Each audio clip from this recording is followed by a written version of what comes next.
윤석열 사단에게는 회유 및 이중교사 족보가 내려오는 것이 아닌가 싶을 만큼 앞서 본 만큼 본 한만호, 이화영 진술과 동일한 패턴입니다.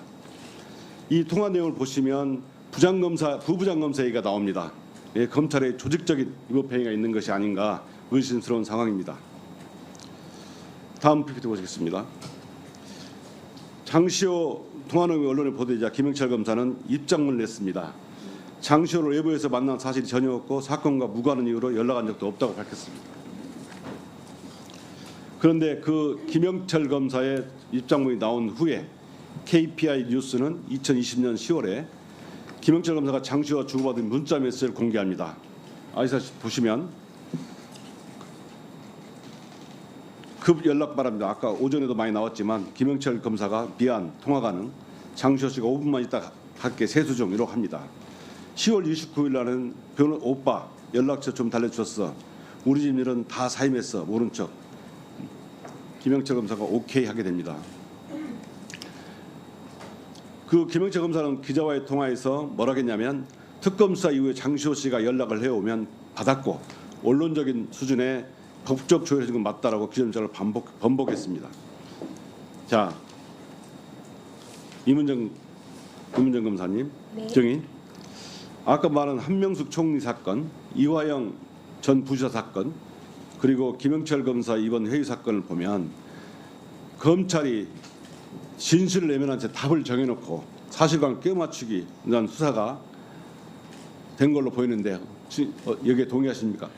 그 한명숙 사건 모해위증 교사 의혹 사건을 할 때 예전에 법정에서 한명숙 사건의 변호인께서 검찰과 한만호 씨 플리바게닝에 대해서 의혹을 제기했었는데 그때 추가로 우리 검찰에서 한만호 씨를 빼줬던 중요한 범죄 사실을 하나 제가 추가로 확인을 했었는데요.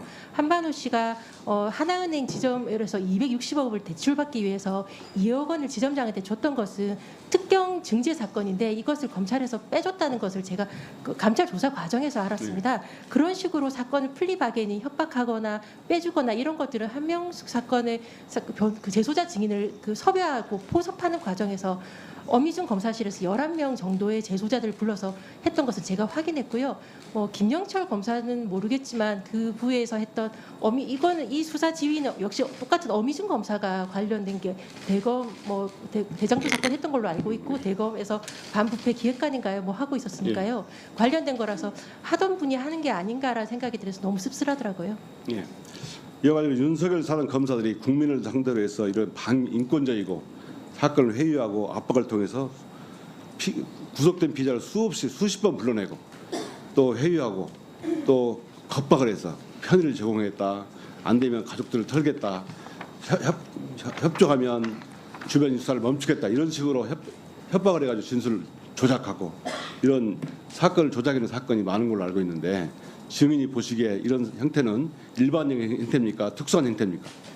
특수수사에서 만연한 행태인 것 같습니다. 최근에 재판 진행되고 있는 이규현 검사의 출국 금지 김학의 사건 관련해서도 검사에 대해서 이규현 검사한테 불리한 진술을 받아내기 위해서 좀 회유하고 협박하고 그렇게 해서 이규현 검사의 불리한 진술을 억지로 받아냈던 것이 법정에서 검사가 증언했거든요. 지금도 현재 만연한 게 아닌가 싶어서 놀랍고 참담합니다.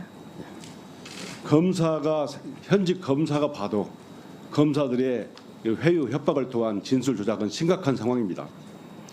이러한 진술 조작은 없는 사실을 만드는 이른바 엮어내는 것으로서 국민들이 심각한 반인권적 수사라고 보이고 검찰권 남용이자 공정한 재판을 방해한 중대한 범법 행위라고 봅니다. 여기에 대해서 징계를 넘어서 탄핵을 해야 한다고 생각하는데 증인의 생각은 어떻습니까? 예컨대 다음 청문회에 아마 어미준 검사가 올 걸로 예상은 되는데 많은 분들이 어미준 검사에 대해서 대검 부장회의에서 혐의 없으면 된 게 아니냐라고 주장하시지만 그때는 징계시효, 공소시효의 한계가 있어서 어쩔 수 없이 어미준 검사실에서 은폐했던 공용 서류 은닉 같은 여죄들이 많았었는데 그런 부분에 대해서는 탄핵은 시효가 없으니까요. 마땅히 해야 될 일이라고 생각합니다.